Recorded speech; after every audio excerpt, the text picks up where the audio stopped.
Welcome, everyone, to the podcast for Finish Line TC Services. I'm here with my partner, January. Hey, Hey, hey. January. All Hi, right, how are you? I'm good. How are you? I'm super, super excited that we're revamping this podcast because we have a lot of crazy stories to share with everybody, right? Yes. Oh, yes. Some good ones Awesome. today. So, January wants to share a story of when a client had wired almost $400,000 to a scammer account. So January, I'm gonna let you take this one away. I am super intrigued about this story. I want to hear how this all went down. Yeah. Oh my goodness. There are so many things that could have prevented this from happening. Number one, this particular investor was not working with a TC. I wasn't a TC on this file. This was actually my personal deal. So I was selling a property, and so I was just like, oh my gosh, we are closing today. What do you mean you wired it yesterday? And the title keeps on saying, nope, never got it. That should have been our first clue when everybody's asking this investor, hey, where's the wire? And he kept on saying, I sent it in yesterday. That Mm, should have been a huge, huge, like warning, red flag. Let's get into this. What'd you do wrong? And yeah. so, um, we were, like I said, it was closing day. We needed to be closed, days before. But this investor was just running things on his own. He was on his own time. In fact, this is the second title company that we had been through because he initially only wanted to use his title company. And I Mm, said, that's fine. It was a traditional, it was a cash transaction. So it really wasn't a big deal, but there was a required document that his title company was saying needed to be submitted. And my title company said, I don't require that document because it's not law. We're not required by law to collect that document. That's just that title company's policy. mm, So we got stuck there, and like we should have closed this file at the beginning of July 25. And here we are now, we're at the middle of July, transitioning to a new title company. And and he decided, this buyer said, well, with the issues we had at the last title company, I'm not going to submit EMD. mm, He shouldn't have been allowed to do that. Title should have required that of him. And if he had submitted EMD, he would have already had those wire instructions and kind of familiar with them. And that mhm, would have been like the initial, this is the wire instructions I already used. Hey, title, did your wire instructions change in a week? mm. Right. So that's number one, what he could have done. EMD, title companies don't have a bunch of different bank accounts. They've got one main bank account that is for EMD and for closing funds. So if he'd have just put in EMD, that actually could have helped prevent this scam from happening. Oh my But God. he didn't. He said, look, you know what? I've got a problem with how the last title company handled it. And he didn't think that my title company could actually Do close the it. deal. Yeah. Yeah. So he said, nope, I'm putting my foot down. I'm not going to put in EMD. I'm like, I just need to get this thing closed. I'm done with being on this deal because it had gone sideways for quite a few months. So Mm, I was done with this deal. Let's get it sold. And we get to closing. All the closing documents are signed. Everything is ready to be recorded. Now we just need the buyer's funds. And that's where things start getting weird. We keep on saying, you need to wire in your funds. And my title company said, he said he had already done it the day before. My title company said, we never even requested it. He didn't even know how much to wire in. And so Wow. we start, he wasn't responsive to the title company's emails. And he comes back and says, look, I already wired it in yesterday. Y'all sent me an email Hmm. and it said, here's our wire instructions. It had you, title agent, your signature block on it. So I called the phone number that was on that signature block and they confirmed the wire instructions. Let me ask you a question, January. So, number one, thank you so much for pointing out that you were not the TC on the transaction. You were actually the one selling or wholesaling the deal. So, Yep. I'm clear on that. How did he get those wire instructions? Like, how did this scammer get those wire instructions to him? So after conversations with the title company, because the title company is like, how in the world is this happening? Mhm. How did these scammers know we were closing? How did they Right. know even close to what that we were supposed to be collecting for this?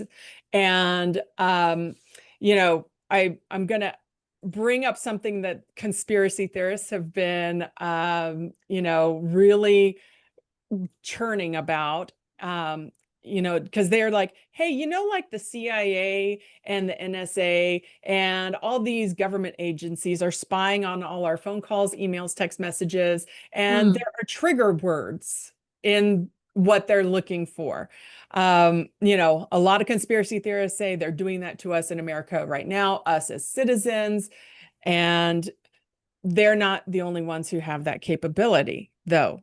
Now, with the advent of AI, according to the title company's IT guys, they're saying these scammers have AI out there looking and just basically reading emails that are just out there getting sent everywhere, and they're finding closing, wire instructions, title company. And those are the keywords that their AI filters are looking for.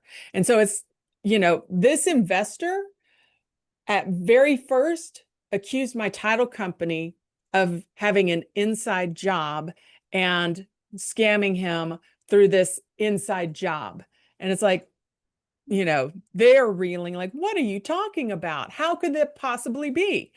But in actuality, these scammers do have these like AI sniffers that are out there looking for those keywords, like, closing and wire instructions and things like that, like I mentioned. So that's how scammers are using our new AI technology to be able to find deals that they might be able to jump into, and hopefully, in their minds, have a payday. Mm. That is really scary. Yeah, yeah, Like, it is. technology is one of those things where information is not protected. Oftentimes, scammers are able to, even with like all of the protections in place and these fancy systems that can protect against that, scammers have gotten extremely like smart with how they're able to find loopholes and break these like walls, these protection walls down. And it's funny you Right. say that because remember when we went to Squat Up? Was it like 2 years ago or so, or a year and a half Yeah, ago? that first one. Yeah. Yeah, there was another one where like the wire instructions looked a little funky, like I think it looked like it was whited out or something like that. And Yeah. we're like, wait a minute, this doesn't look right. I know. We are sitting there talking about these wire instructions for this crazy hectic, like needs to happen today kind of deal. And Oh, yes. that's always, and in fact, my investor shared the email that he received, but that was it, a year and a half ago at in Orlando, where we're sitting around the table trying to help our clients get their deal started. And it's like, why do these wire instructions look like they've been cropped or pasted? And why my words when looking at those wire instructions was like, it looks like a ransom note, because Yeah. the fonts were different sizes in the same word. They were different fonts, like in throughout the thing, a font for this line, but then a different font for the very next line. I was like, this Mm. is suspicious. like so suspicious. Uh, Yeah. that one I actually did hear about further on down the line, and it was still such a train wreck. Even months later, just following up with some people who were following and aware of that particular Mm. transaction. And it was they said it is so messed up. So that one, yeah, also was a really crazy wiring instruction situation. Yeah, I had another crazy one actually that I don't think I told you about this one, but it was an EMD. I had the who was it? The bot No, the lender had reached out to me and was like, "Hey, this is my first EMD deal. It's like $3,000. I need a TC, so because I have no idea what I'm doing." I'm like, "Okay, great." So he sends me the contract. First of all, the contract was expired, so I needed to ask for an updated one because why are you sending EMD or requesting EMD for an expired contract? Is there an addendum to go along with this? So they send me the addendum. Cool, no problem. The issue was that the borrower had sent the wire instructions directly to the lender, which was my client, and said, "Hey, this is where you need to send the money. I need to get the money in like ASAP." And there was like a lot of rush. Mm, Red flag number one, like if you are right. rushing to get the EMD in, number one, you should have planned better. Number two, that's a red flag for us because now there's like you're trying to rush us through the due diligence and we need time to be able to verify with the title company all of these little details.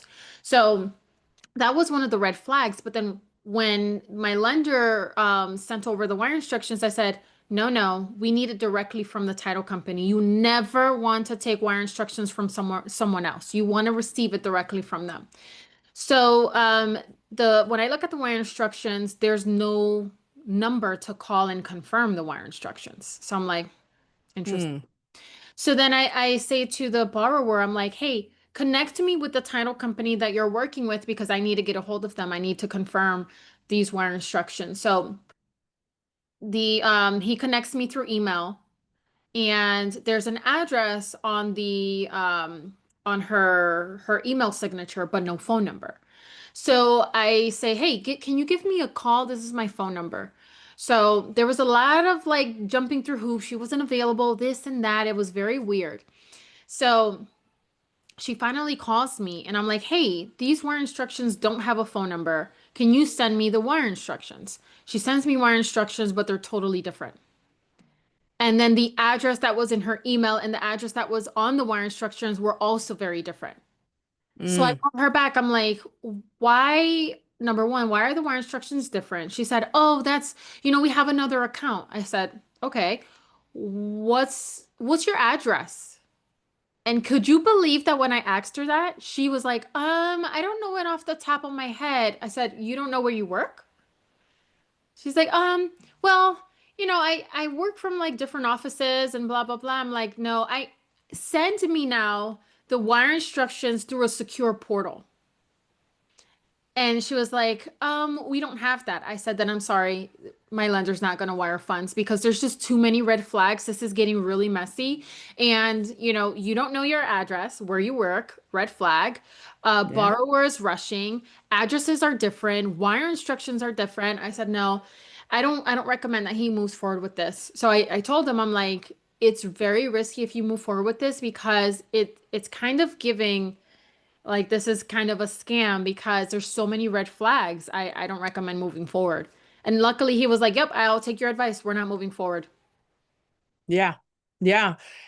He was so lucky to have you looking out for him on, just such simple things, the wiring instructions just seem like, yeah, that's just something you get through the email, Mhm. easy peasy.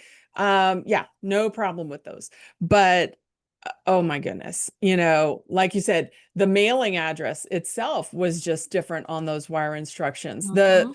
There needs to always be a way to confirm those wire instructions with your title company. So that was one thing that this scammer did that I'm just a little bit surprised.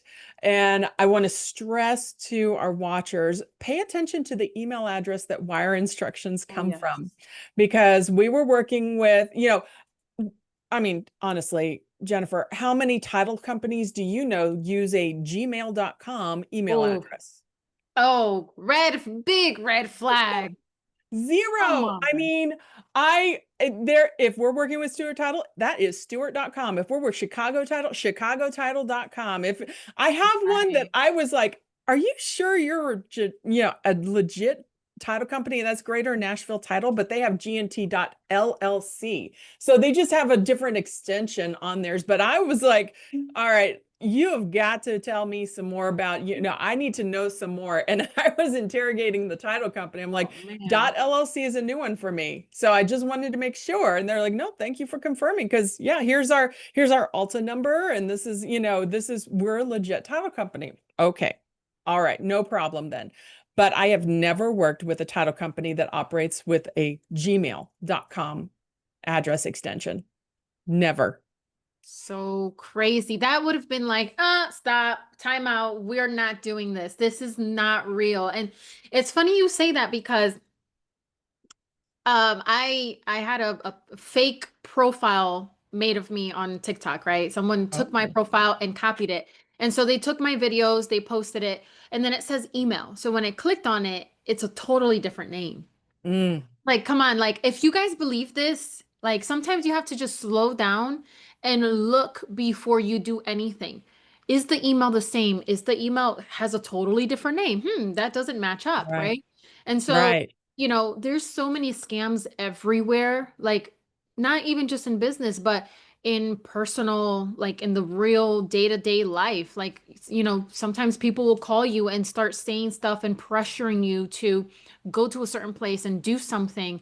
And Oh when yeah. when they're pressuring you to do that, they're trying to scare you and making you feel like this is urgent. I need you to do this now. And so honestly, like yes, you should always act with a sense of urgency. However, that shouldn't override common sense. Right. It really shouldn't. It really shouldn't. And funny you speak about urgency, because even in this fraudulent email from I was looking for, and I can't find it right now. It's like title and law policy at gmail.com. That is not anywhere near the Mm, title company's name we were using, mm, but that was the Gmail address, something similar to that, that the wire instructions came from.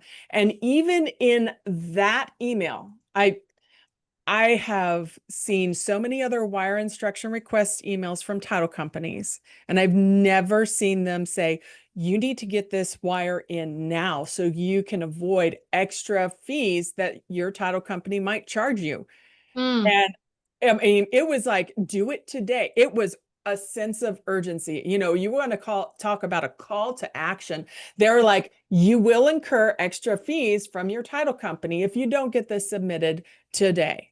And so even the scammy wire request had that urgency to it, that I've never seen in any other title company's mm. wire requests. It just wasn't, it was it was just kind of so surprising.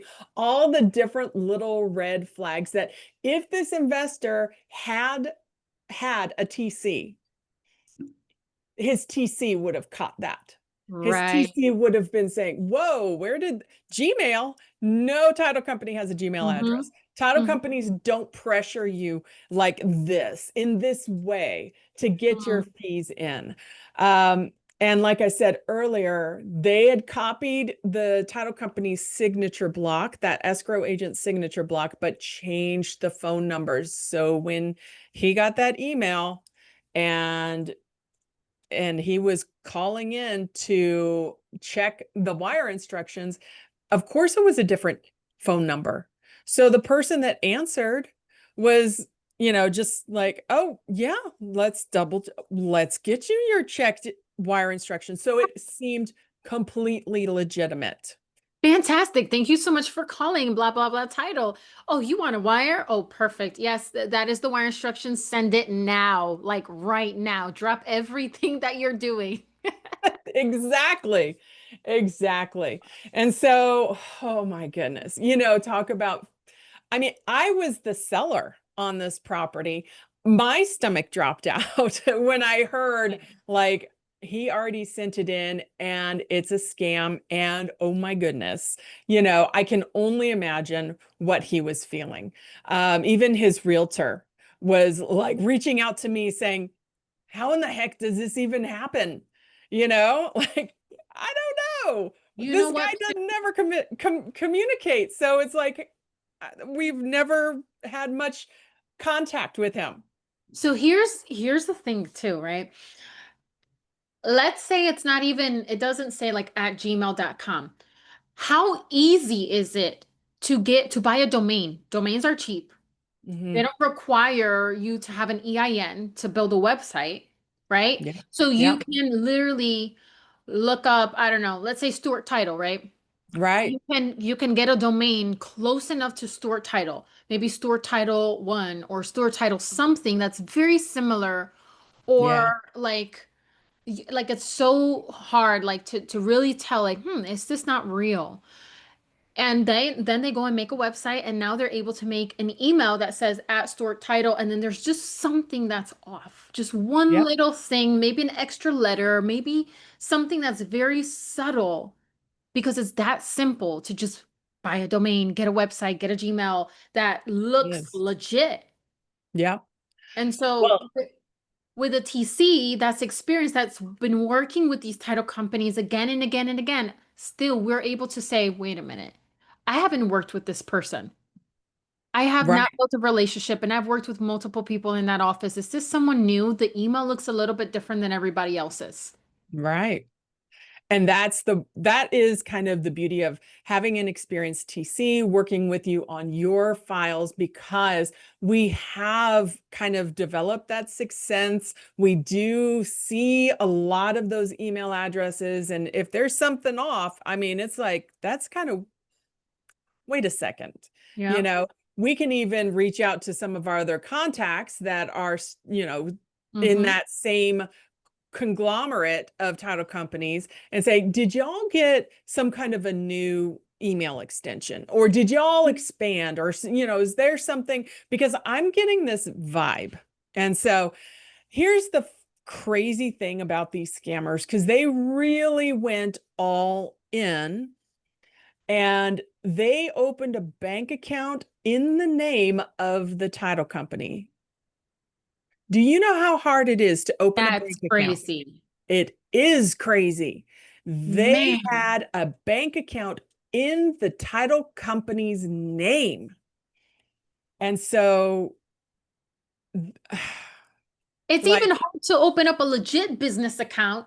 They it ask is. for arm and a leg, and then some Yes. they're still like, sorry, we can't do it because you're still missing X, Y, and Z. So how did these scammers do this? They were fully committed. I don't know, but see, I received, from eventually in this whole process, yes, the buyer finally shared, like, this was my confirmation from my bank. This is the bank account we sent it to. This was all the information. And, you know, amazingly enough, I see the name of the title company as the receiving bank account, and I was just like, how in the heck do you do that? So um, I will say, like I said, the buyer's realtor was reaching out. He sent me a couple of statistics, and I was just like, oh gosh, please. Um, the estimated chance of recovering your fees according to how much time has passed Oh, I'm since you scared. wired. Oh yeah. So if you take all the steps, which is like you immediately call your bank and alert them. You call the receiving bank and let them know about it. And then you call the authorities. You most likely you start with a 911 call to your police office, police station, but then police are going to transfer you over to something more in the financial crimes, more FBI side of the house. Because they are really going to take over that investigation for wire fraud. But if you take all those steps as fast as soon as you find out, and it's been less than 4 hours since the wire transfer happened, you have a 60 to 80% chance of getting your money back. So those, it's not bad. Those are pretty Not good, terrible, but not terrible. still. Woof. If you go from 4 hours to 24 hours, you get a 20 to 40% chance of getting your funds returned. And if you are 24 to 72 hours, you've got like a 10 to 20% chance. From what we can understand, we were asking about this more than 24 hours after he had wired in the funds Mm, because he didn't say anything to anybody when he wired. mm, mm, mm. So he didn't email people, hey, just want to let you know I initiated the wire. Nobody heard a peep from him. He just sent $390,000 into the ether and didn't tell anybody about it. And so, I mean, he assumed, of course, the title company knew because he called them to confirm their wire instructions. So he just assumed. That's another step that investors or anybody buying a house, wiring money in can do. Just wanted to let everybody know I've initiated the wire. Yes. That sends everybody, oh, great, send us the receipt, or the title company says we'll Yep. be looking for it in our bank Yep. account. So, we hear about, no, I wired it yesterday. It was more than 24 hours. Oh my So God. we're sitting in this 10 to 20% chance of getting the money back. And You that's, know what? Now that you say that, now that makes me think of how many times haven't you had investors, oh, well, I can't send the wire until later on this afternoon. And yeah, so that's already cutting into that window frame because banks, title companies have a cutoff for right. the time that they can receive Hmm. wires. So if Yeah, you are sending it later on in the day, let's say it's like an hour or two before the cutoff, but it doesn't hit their account and now they've closed and they're like, we'll have to, it'll probably hit tomorrow. Now you are in the later hours of that statistic. So now your chances of being able to confirm that they actually received it or not, now you right. just decreased your chances of not getting your money back if it went to a scam account. Oh my God. Exactly. Yeah. Yeah. So, that's just another point to consider, Now, I understand people, some people, like I've got some of my own banks that I have to physically go into the bank and they have to Mhm. see my face and Yes. get me to sign their paper to say, yes, I am wiring these funds in. I understand there are some banks that are like that and you just can't get to the My bank, bank is like you that. know? Yeah, you just can't get to it until 2 o'clock in the afternoon, 3 in the afternoon, and you're getting so close to that cutoff time. Yes. Mhm. Um, but at least, when you do that, you get the Fed number and the title company can start running that Fed number and, find out, is it really coming? Is it in transit to us? Can Mhm. we potentially see where, that is in the system? Because while they say, yes, the wire's instant, it takes a little bit of time It to does. register on both sides. Hmm. So, oh my goodness. So yeah, we are, we were definitely past the 24-hour time period. Um, so here's where there is like a miracle redemption. Oh my goodness. Um, we could say the wire was done on a Monday. On a Tuesday, the buyer is saying, I wired it yesterday. On Wednesday, that's when everybody starts like, oh, I better start calling police and FBI. And so, this has been a long time between wiring and action. Mm-hmm. Um, and I don't actually remember the name of the buyer's bank where he sent the money out of, but the receiving bank was Wells Fargo. Wow. And by Thursday, he called Wells Fargo and they said, we have your money. We stopped it. Mm. We sent, there was something fishy with this wire, with this account. And so they stopped it What and a they sense of sent you, relief. oh my goodness, like that just is incredible. That doesn't happen. Mm. Oh man. Wells Fargo's, their fraud section caught it and they were able to send his money back to him. That is like kudos to Wells Fargo for being so careful and vigilant with the money that they were entrusted to.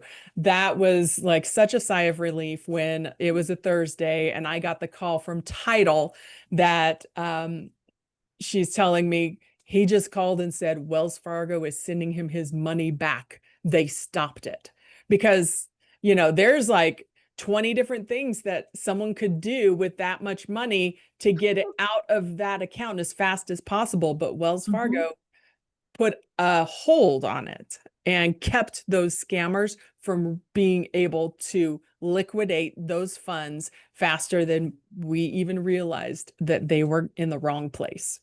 Holy smokes, man, Yeah. that is such an incredible story. It's scary, but it had a happy ending. I'm glad that he was able to get his money back because that was one of my thoughts. Like when you had mentioned, I'm like, oh my God, did he get his money back? Like, how does this happen? And so Yeah. we felt that we really needed to make a video on this topic because scam is on the rise. And I Oh, know yeah. you guys probably see it in like every title company, like towards the bottom, scam is on the rise. Make sure you call, make sure blah, blah, blah. But it's true. And these things really happen. And if you're sending almost $400,000, you better, number one, be using a transaction coordinator, an experienced transaction coordinator at that. But number two, if for whatever reason you are still choosing not to, which everyone has the right, if you are choosing not to, you better be on your A game, paying very close attention to detail. Very close attention to detail and questioning things because that's the beauty of having a transaction coordinator is having that very close attention to detail because this is what we do every Yeah. single day. And so it's not the same for an investor that's focusing on multiple deals or they have a W-2 or they have other businesses that they're focusing on. This is what we do on a day-to-day basis. And our role is to protect not just you, but the seller or all the parties that are involved. And if we are questioning something, it is out of good, right? Good intention. We are making Definitely. sure that everybody is protected. Absolutely. Absolutely. Yep. Awesome. Now, January, a question for you. Where can they find you if they have a deal? How can they contact you? What's the company that you work for? All of those details. I am so proud to be a part of Finish Line TC Services, and our website is finishlinetcservices.com. We've got links on our webpage for you to either book a consultation with me or one of our other fantastic TCs on the team, or we also have a button on there that says submit your deal. If you're like, you know what, I already know I need a TC and I've heard great things about Finish Line. Let me go ahead and just submit that deal and we get notified and we assign a TC to your deal and get you taken care of. So finishlinetcservices.com is our website. Awesome. January, well, thank you so much for the story. And I hope that everyone took something away from this. And please use a TC because you won't regret it. Trust me, you will regret losing $400,000. I can tell you that. Yes. All right, Yes, guys, we'll see you on the next video. that's right. Thanks. Bye. Bye.